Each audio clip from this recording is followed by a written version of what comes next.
इस श्रृंखला रामचरितमानस में आप पढ़ेंगे भगवान राम के जन्म से लेकर लंका पर विजय तक की पूरी कहानी।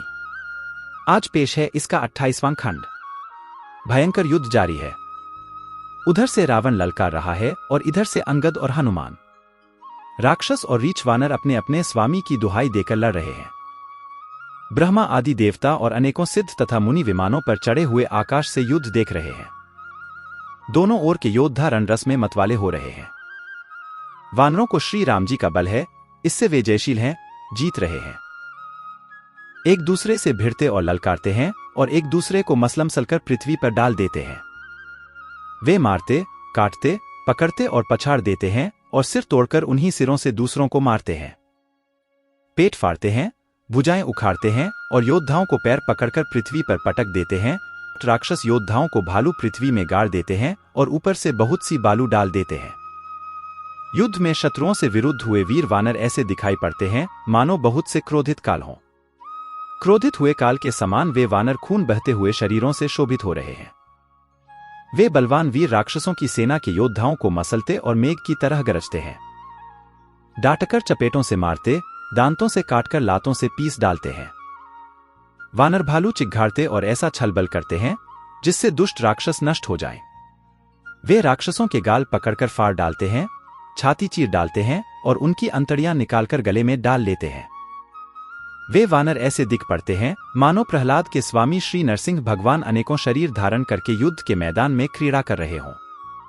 पकड़ो, मारो, काटो, पछाड़ो आदि घोर शब्द आकाश और पृथ्वी में भर छा गए हैं।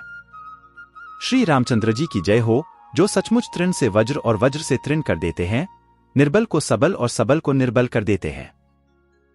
अपनी सेना को विचलित होते हुए देखा, तब 20 भुजाओं में 10 धनुष लेकर रावण रथ पर चढ़कर गर्व करके लौटो लौटो कहता हुआ चला।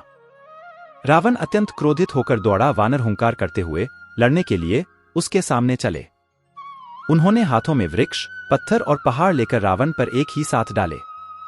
पर्वत उसके वज्रतुल्य शरीर में लगते ही तुरंत टुकड़े टुकड़े होकर फूट जाते हैं।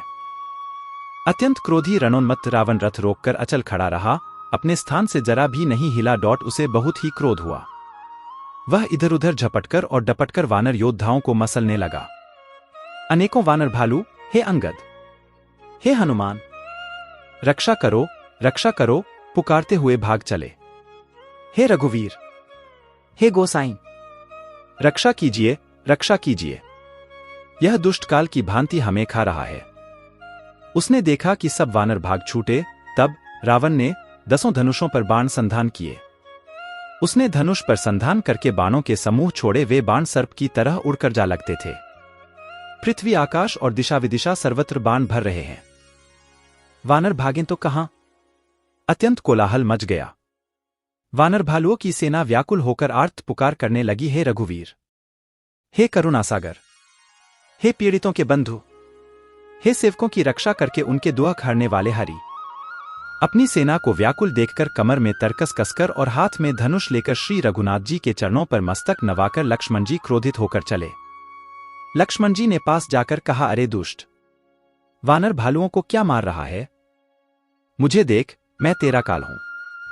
रावण ने कहा, अरे मेरे पुत्र के घातक, मैं तुझी को ढूंढ रहा था। आज तुझे मारकर अपनी छाती ठंडी करूंगा। ऐसा कहकर उसने प्रचंड बाण छोड़े। लक्ष्मण जी ने सबके सैकड़ों टुकड़े कर डाले। रावण ने करोड़ों अस्त्र शस्त्र चलाए। लक्ष्मण जी ने उनको तिल के बराबर करके काटकर हटा दिया। फिर अपने बाणों से उस पर प्रहार किया और उसके रथ को तोड़कर सारथी को मार डाला। रावण के 10 मस्तकों में 100 बाण मारे। वे सिरों में ऐसे पैठ गए मानो पहाड़ के शिखरों में सर्प प्रवेश कर रहे हों। फिर 100 बाण उसकी छाती में मारे। वह पृथ्वी पर गिर पड़ा, उसे कुछ भी होश न रहा। फिर मूर्छा छूटने पर वह प्रबल रावण उठा और उसने वह शक्ति चलाई जो ब्रह्मा जी ने उसे दी थी। वह ब्रह्मा की दी हुई प्रचंड शक्ति लक्ष्मण जी की ठीक छाती में लगी। वीर लक्ष्मण जी व्याकुल होकर गिर पड़े। तब रावण उन्हें उठाने लगा, पर उसके अतुलित बल की महिमा यों ही रह गई, व्यर्थ हो गई। वह उन्हें उठा न सका। जिनके एक ही सिर पर ब्रह्मांड रूपी भवन धूल के एक कण के समान विराजता है, उन्हें मूर्ख रावण उठाना चाहता है। वह तीनों भुवनों के स्वामी लक्ष्मण जी को नहीं जानता। यह देखकर पवनपुत्र हनुमान जी कठोर वचन बोलते हुए दौड़े। हनुमान जी के आते ही रावण ने उन पर अत्यंत भयंकर घुंसे का प्रहार किया। हनुमान जी घुटने टेक कर रह गए, पृथ्वी पर गिरे नहीं और फिर क्रोध से भरे हुए संभल कर उठे। हनुमान जी ने रावण को एक घूंसा मारा। वह ऐसा गिर पड़ा जैसे वज्र की मार से पर्वत गिरा हो।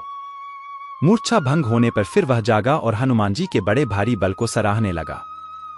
हनुमान जी ने कहा, मेरे पौरुष को धिक्कार है और मुझे भी धिक्कार है, जो हे देवद्रोही, तू अब भी जीता रह गया।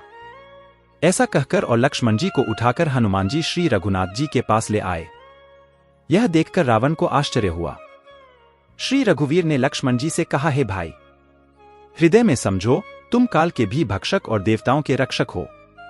ये वचन सुनते ही कृपालु लक्ष्मण जी उठ बैठे। वह कराल शक्ति आकाश को चली गई। लक्ष्मण जी फिर धनुष बाण लेकर दौड़े और बड़ी शीघ्रता से शत्रु के सामने आ पहुंचे। फिर उन्होंने बड़ी ही शीघ्रता से रावण के रथ को चूर चूर कर और सारथी को मारकर उसे रावण को व्याकुल कर दिया। 100 बाणों से उसका हृदय बेध दिया, जिससे रावण अत्यंत व्याकुल होकर पृथ्वी पर गिर पड़ा। तब दूसरा सारथी उसे रथ में डालकर तुरंत ही लंका को ले गया। प्रताप के समूह श्री रघुवीर के भाई लक्ष्मण जी ने फिर आकर प्रभु के चरणों में प्रणाम किया। वहां लंका में रावण मूर्छा से जागकर कुछ यज्ञ करने लगा। वह मूर्ख और अत्यंत अज्ञानी हठवश श्री रघुनाथ जी से विरोध करके विजय चाहता है। यहां विभीषण जी ने सब खबर पाई और तुरंत जाकर श्री रघुनाथ जी को कह सुनाई कि हे नाथ, रावण एक यज्ञ कर रहा है। उसके सिद्ध होने पर वह अभागा सेहेज ही नहीं मरेगा। हे नाथ, तुरंत वानर योद्धाओं को भेजिए जो यज्ञ का विध्वंस करें, जिससे रावण युद्ध में आवे। प्रातःकाल होते ही प्रभु ने वीर योद्धाओं को भेजा। हनुमान और अंगद आदि सब दौड़े डॉट वानर खेल से ही कूदकर लंका पर जा चढ़े और निर्भय होकर रावण के महल में जा घुसे। ज्यों ही उसको यज्ञ करते देखा, त्यों ही सब वानरों को बहुत क्रोध हुआ। उन्होंने कहा, अरे ओ निर्लज्ज, रणभूमि से घर भाग आया और यहां आकर बगुले का सा ध्यान लगाकर बैठा है। ऐसा कहकर अंगद ने लात मारी, पर उसने इनकी ओर देखा भी नहीं। उस दुष्ट का मन स्वार्थ में अनुरक्त था। जब उसने नहीं देखा, तब वानर क्रोध करके उसे दांतों से पकड़कर काटने और लातों से मारने लगे। स्त्रियों को बाल पकड़कर घर से बाहर घसीट लाए। वे अत्यंत ही दीन होकर पुकारने लगी। तब रावण काल के समान क्रोधित होकर उठा और वानरों को पैर पकड़कर पटकने लगा। इसी बीच में वानरों ने यज्ञ विध्वंस कर डाला। यह देखकर वह मन में हारने लगा। यज्ञ विध्वंस करके सब चतुर वानर रघुनाथ जी के पास आ गए। तब रावण जीने की आश छोड़कर क्रोधित होकर चला। चलते समय अत्यंत भयंकर अमंगल अपशकुन होने लगे। गीद उड़कर उसके सिरों पर बैठने लगे, किंतु वह काल के वश था, इससे किसी भी अपशकुन को नहीं मानता था। उसने कहा, युद्ध का डंका बजाओ। निशाचरों की अपार सेना चली। उसमें बहुत से हाथी, रथ, घुड़सवार और पैदल हैं। वे दुष्ट प्रभु के सामने कैसे दौड़े, जैसे पतंगों के समूह अग्नि की ओर जलने के लिए दौड़ते हैं। दुर्वचन कहकर रावण क्रुद्ध होकर वज्र के समान बाण छोड़ने लगा। अनेकों आकार के बाण दौड़े और दिशा विदिशा तथा आकाश और पृथ्वी में सब जगह छा गए। श्री रघुवीर ने अग्निबाण छोड़ा, जिससे रावण के सब बाण क्षण भर में भस्म हो गए। तब उसने खिसियाकर तीक्ष्ण शक्ति छोड़ी, किंतु श्री रामचंद्र जी ने उसको बाण के साथ वापस भेज दिया। वह करोड़ों चक्र और त्रिशूल चलाता है, परंतु प्रभु उन्हें बिना ही परिश्रम काटकर हटा देते हैं। रावण के बाण किस प्रकार निष्फल होते हैं, जैसे दुष्ट मनुष्य के सब मनोरथ। तब उसने श्री राम जी के सारथी को 100 बाण मारे। वह श्री राम जी की जय पुकारकर पृथ्वी पर गिर पड़ा। श्री राम जी ने कृपा करके सारथी को उठाया। तब प्रभु अत्यंत क्रोध को प्राप्त हुए। युद्ध में शत्रु के विरुद्ध श्री रघुनाथ जी क्रोधित हुए। तब तर्कस में बाण कसमसाने लगे, बाहर निकलने को आतुर होने लगे। उनके धनुष का अत्यंत प्रचंड शब्द टंकार सुनकर मनुष्य भक्षी सब राक्षस वातग्रस्त हो गए, अत्यंत भयभीत हो गए। मंदोदरी का हृदय कांप उठा। समुद्र, कच्छप, पृथ्वी और पर्वत डर गए। दिशाओं के हाथी पृथ्वी को दांतों से पकड़कर चिघाड़ने लगे। यह कौतुक देखकर देवता हंसे। धनुष को कान तक तानकर श्री रामचंद्र जी ने भयानक बाण छोड़े। श्री राम जी के बाण समूह ऐसे चले मानो सर्प लहलहाते हुए जा रहे हों। डॉट बाण ऐसे चले मानो पंख वाले सर्प उड़ रहे हों। उन्होंने पहले सारथी और घोड़ों को मार डाला, फिर रथ को चूर चूर करके ध्वजा और पताकाओं को गिरा दिया। तब रावण बड़े जोर से गरजा, पर भीतर से उसका बल थक गया था। तुरंत दूसरे रथ पर चढ़कर खिसियाकर उसने नाना प्रकार के अस्त्र शस्त्र छोड़े। उसके सब उद्योग वैसे ही निष्फल हो गए जैसे परद्रोह में लगे हुए चित्त वाले मनुष्य के होते हैं। तब रावण ने 10 त्रिशूल चलाए और श्री राम जी के चारों घोड़ों को मारकर पृथ्वी पर गिरा दिया। घोड़ों को उठाकर श्री रघुनाथ जी ने क्रोध करके धनुष खींचकर बाण छोड़े। रावण के सिर रूपी कमल वन में विचरण करने वाले श्री रघुवीर के बाण रूपी भ्रमरों की पंक्ति चली। श्री रामचंद्र जी ने उसके 10 सिरों में 10-10 बाण मारे, जो आर पार हो गए और सिरों से रक्त के पनाले बह चले। रुधिर बहते हुए ही बलवान रावण दौड़ा। प्रभु ने फिर धनुष पर बाण संधान किया। श्री रघुवीर ने 30 बाण मारे और 20 भुजाओं समेत 10 सिर काटकर पृथ्वी पर गिरा दिए। सिर और हाथ काटते ही फिर नए हो गए। श्री राम जी ने फिर भुजाओं और सिरों को काट गिराया। इस तरह प्रभु ने बहुत बार भुजाएं और सिर काटे, परंतु काटते ही वे तुरंत फिर नए हो गए। प्रभु बार बार उसकी भुजा और सिरों को काट रहे हैं, क्योंकि कौशलपति श्री राम जी बड़े कौतुकी हैं। आकाश में सिर और बाहु ऐसे छा गए हैं मानो असंख्य केतु और राहु हों। मानो अनेकों राहु और केतु रुधिर बहाते हुए आकाश मार्ग से दौड़ रहे हों। श्री रघुवीर के प्रचंड बाणों के बार बार लगने से वे पृथ्वी पर गिरने नहीं पाते। एक एक बाण से समूह के समूह सिर छिदे हुए आकाश में उड़ते ऐसे शोभा दे रहे हैं मानो सूर्य की किरणें क्रोध करके जहांतहा राहुओं को पिरो रही हों। जैसे जैसे प्रभु उसके सिरों को काटते हैं वैसे ही वैसे वे अपार होते जाते हैं। जैसे विषयों का सेवन करने से काम उन्हें भोगने की इच्छा दिन प्रतिदिन नया नया बढ़ता जाता है। सिरों की बाढ़ देखकर रावण को अपना मरण भूल गया और बड़ा गहरा क्रोध हुआ। वह महान अभिमानी मूर्ख गर्जा और 10 धनुषों को तानकर दौड़ा। रणभूमि में रावण ने क्रोध किया और बाण बरसाकर श्री रघुनाथ जी के रथ को ढक दिया। एक दंड घड़ी तक रथ दिखलाई न पड़ा, मानो कुहरे में सूर्य छिप गया हो। जब देवताओं ने हाहाकार किया तब प्रभु ने क्रोध करके धनुष उठाया और शत्रु के बाणों को हटाकर उन्होंने शत्रु के सिर काटे और उनसे दिशा विदिशा आकाश और पृथ्वी सबको पाट दिया। काटे हुए सिर आकाश मार्ग से दौड़ते हैं और जय जय की ध्वनि करके भय उत्पन्न करते हैं। लक्ष्मण और वानरराज सुग्रीव कहाँ हैं? कौशलपति रघुवीर कहाँ हैं? छह राम कहाँ हैं? यह कहकर सिरों के समूह दौड़े। उन्हें देखकर वानर भाग चले। तब धनुष संधान करके रघुकुलमणि श्री राम जी ने हंसकर बाणों से उन सिरों को भली भांति बेध डाला। हाथों में मुंडों की मालाएं लेकर बहुत सी कालिकाएं झुंड की झुंड मिलकर इकट्ठी हुईं और वे रुधिर की नदी में स्नान करके चलीं, मानो संग्राम रूपी वटवृक्ष की पूजा करने जा रही हों। फिर रावण ने क्रोधित होकर प्रचंड शक्ति छोड़ी। वह विभीषण के सामने ऐसी चली जैसे काल यमराज का दंड हो। अत्यंत भयानक शक्ति को आती देख और यह विचार कर कि मेरा प्रण शरणागत के दुहक का नाश करना है, श्री राम जी ने तुरंत ही विभीषण को पीछे कर लिया और सामने होकर वह शक्ति स्वयं सह ली। शक्ति लगने से उन्हें कुछ मूर्छा हो गई। प्रभु ने तो यह लीला की, पर देवताओं को व्याकुलता हुई। प्रभु को श्रम शारीरिक कष्ट प्राप्त हुआ देखकर विभीषण क्रोधित हो हाथ में गदा लेकर दौड़े और बोले, अरे अभागे, मूर्ख, नीच, दुर्बुद्धि! तूने देवता, मनुष्य, मुनि, नाग सभी से विरोध किया। तूने आदर सहित शिवजी को सिर चढ़ाए। इसी से एक एक के बदले में करोड़ों पाए। उसी कारण से अरे दुष्ट, तू अब तक बचा है, किंतु अब काल तेरे सिर पर नाच रहा है। अरे मूर्ख, तू राम विमुख होकर संपत्ति सुख चाहता है? ऐसा कहकर विभीषण ने रावण की छाती के बीचों बीच गदा मारी। बीच छाती में कठोर गदा की घोर और कठिन चोट लगते ही वह पृथ्वी पर गिर पड़ा। उसके 10 मुखों से रुधिर बहने लगा। वह अपने को फिर संभालकर क्रोध में भरा हुआ दौड़ा। दोनों अत्यंत बलवान योद्धा भिड़ गए और मल्लयुद्ध में एक दूसरे के विरुद्ध होकर मारने लगे। श्री रघुवीर के बल से गर्वित विभीषण उसको, रावण जैसे जगदविजयी योद्धा को, पासंग के बराबर भी नहीं समझते।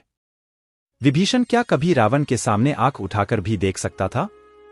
परंतु अब वही काल के समान उससे भिड़ रहा है। यह श्री रघुवीर का ही प्रभाव है। विभीषण को बहुत ही थका हुआ देखकर हनुमान जी पर्वत धारण किए हुए दौड़े। उन्होंने उस पर्वत से रावण के रथ, घोड़े और सारथी का सहार कर डाला और उसके सीने पर लात मारी। रावण खड़ा रहा, पर उसका शरीर अत्यंत कांपने लगा। विभीषण वहां गए जहां सेवकों के रक्षक श्री राम जी थे। फिर रावण ने ललकारकर हनुमान जी को मारा। वे पूंछ फैलाकर आकाश में चले गए। रावण ने पूंछ पकड़ ली। हनुमान जी उसको साथ लिए ऊपर उड़े। फिर लौटकर महाबलवान हनुमान जी उससे भिड़ गए। दोनों समान योद्धा आकाश में लड़ते हुए एक दूसरे को क्रोध करके मारने लगे। दोनों बहुत से छलबल करते हुए आकाश में ऐसे शोभित हो रहे हैं मानो कज्जलगिरी और सुमेरु पर्वत लड़ रहे हों। जब बुद्धि और बल से राक्षस गिराए न गिरा, तब मारुति श्री हनुमान जी ने प्रभु को स्मरण किया। श्री रघुवीर का स्मरण करके धीर हनुमान जी ने ललकार कर रावण को मारा। वे दोनों पृथ्वी पर गिरते और फिर उठकर लड़ते हैं। देवताओं ने दोनों की जय जय पुकारी। हनुमान जी पर संकट देखकर वानर भालू क्रोधातुर होकर दौड़े, किंतु रणमदमाते रावण ने सब योद्धाओं को अपनी प्रचंड भुजाओं के बल से कुचल और मसल डाला। तब श्री रघुवीर के ललकारने पर प्रचंड वीर वानर दौड़े। वानरों के प्रबल दल को देखकर रावण ने माया प्रकट की। क्षण भर के लिए वह अदृश्य हो गया। फिर उस दुष्ट ने अनेकों रूप प्रकट किए। श्री रघुनाथ जी की सेना में जितने रीछ वानर थे, उतने ही रावण जहांतहा चारों ओर प्रकट हो गए। वानरों ने अपरिमित रावण देखे। भालू और वानर सब जहांतहा इधर उधर भाग चले। वानर धीरज नहीं धरते। हे लक्ष्मण जी, हे रघुवीर, बचाइए बचाइए, यूं पुकारते हुए वे भागे जा रहे हैं। दसों दिशाओं में करोड़ों रावण दौड़ते हैं और घोर कठोर भयानक गर्जन कर रहे हैं। सब देवता डर गए और ऐसा कहते हुए भाग चले कि हे भाई, अब जय की आशा छोड़ दो। एक ही रावण ने सब देवताओं को जीत लिया था, अब तो बहुत से रावण हो गए हैं। इससे अब पहाड़ की गुफाओं का आश्रय लो, अर्थात उनमें छिप रहो। वहां ब्रह्मा, शंभु और ज्ञानी मुनि ही डटे रहे, जिन्होंने प्रभु की कुछ महिमा जानी थी। ताओं के वचन सुनकर प्रभु मुस्कुराए। फिर श्री रघुवीर ने उठकर बाण सुधारे। मस्तक पर जटाओं के जूड़े को कसकर बांधे हुए हैं, उसके बीच बीच में पुष्प गूंथे हुए शोभित हो रहे हैं।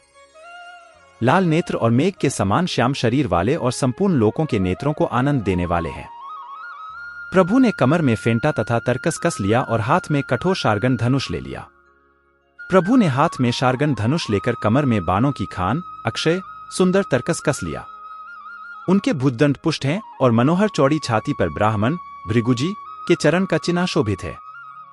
ज्यों ही प्रभु धनुष बाण हाथ में लेकर फिराने लगे, त्यों ही ब्रह्मांड, दिशाओं के हाथी, कच्छप, शेषजी, पृथ्वी, समुद्र और पर्वत सभी डगमगा उठे। भगवान की शोभा देखकर देवता हर्षित होकर फूलों की अपार वर्षा करने लगे और शोभा, शक्ति और गुणों के धाम करुणानिधान प्रभु की जय हो जय हो जय हो ऐसा पुकारने लगे। इसी बीच में निशाचरों की अत्यंत घनी सेना कसमसाती हुई आपस में टकराती हुई आई। उसे देखकर वानर योद्धा इस प्रकार उसके सामने चले जैसे प्रलयकाल के बादलों के समूह हों। बहुत से कृपाल और तलवारें चमक रही हैं, मानो दसों दिशाओं में बिजलियां चमक रही हों। हाथी, रथ और घोड़ों का कठोर चिंगाड़ ऐसा लगता है मानो बादल भयंकर गर्जन कर रहे हों। वानरों की बहुत सी पूंछें आकाश में छाई हुई हैं। वे ऐसी शोभा दे रही हैं मानो सुंदर इंद्रधनुष उदय हुए हों। धूल ऐसी उठ रही है मानो जल की धारा हो। बाण रूपी बूंदों की अपार वृष्टि हुई। दोनों ओर से योद्धा पर्वतों का प्रहार करते हैं, मानो बारंबार वज्रपात हो रहा हो। श्री रघुनाथ जी ने क्रोध करके बाणों की झड़ी लगा दी, जिससे राक्षसों की सेना घायल हो गई। बाण लगते ही वीर चीत्कार कर उठते हैं और चक्कर खा खाकर जहांतहा पृथ्वी पर गिर पड़ते हैं। उनके शरीर से ऐसे खून बह रहा है मानो पर्वत के भारी झरनों से जल बह रहा हो। इस प्रकार डरपोकों को भय उत्पन्न करने वाली रुधिर की नदी बह चली। डरपोकों को भय उपजाने वाली अत्यंत अपवित्र रक्त की नदी बह चली। दोनों दल उसके दोनों किनारे हैं। रथ रेत है और पहिए भंवर हैं। वह नदी बहुत भयावनी बह रही है। हाथी, पैदल, घोड़े, गधे तथा अनेकों सवारियां ही, जिनकी गिनती कौन करे, नदी के जल जंतु हैं। बाण, शक्ति और तोमर सर्प हैं, धनुष तरंगे हैं और घाल बहुत से कछुए हैं। वीर पृथ्वी पर इस तरह गिर रहे हैं मानो नदी किनारे के वृक्ष ढह रहे हों। बहुत सी मज्जा बह रही है, वही फेन है। डरपोक जहां इसे देखकर डरते हैं, वहां उत्तम योद्धाओं के मन में सुख होता है। भूत, पिशाच और बेताल, बड़े बड़े झोंटों वाले महान भयंकर झोटिंग और प्रमथ, शिवगण उस नदी में स्नान करते हैं। कोय और चील भुजाएं लेकर उड़ते हैं और एक दूसरे से छीन कर खा जाते हैं। डॉट चार कोई कहते हैं, अरे मूर्खों, ऐसी सस्ती बहुतायत है, फिर भी तुम्हारी दरिद्रता नहीं जाती। घायल योद्धा तट पर पड़े कराह रहे हैं, मानो जहांतहा अर्धजल, वे व्यक्ति जो मरने के समय आधे जल में रखे जाते हैं, पड़े हों। गीध आंते खींच रहे हैं, मानो मछली मार नदी तट पर से चित्त लगाए हुए ध्यानस्थ होकर बंसी खेल रहे हों, बंसी से मछली पकड़ रहे हों। बहुत से योद्धा बहे जा रहे हैं और पक्षी उन पर चढ़े चले जा रहे हैं, मानो वे नदी में नावरी नौका क्रीड़ा खेल रहे हों।